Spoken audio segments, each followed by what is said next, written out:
Vice President Sara Duterte na impeach na ng Kongreso.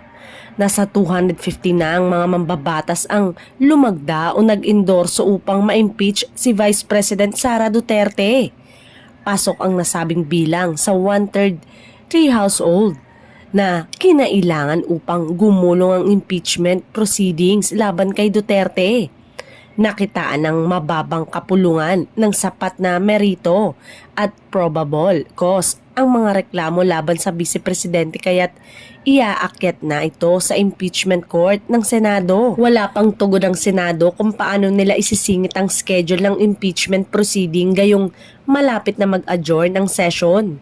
Nilinaw din ng Senado na kahit nag-session break na, pwede pa rin pag-usapan ng impeachment proceedings. Samantala, ayaw pang magkomento ng Vice Presidente dahil gusto umano niyang mabasa muna ang kopya ng impeachment complaint na pinirmahan ng mayorya ng mga kongresista sa huling araw ng session kahapon.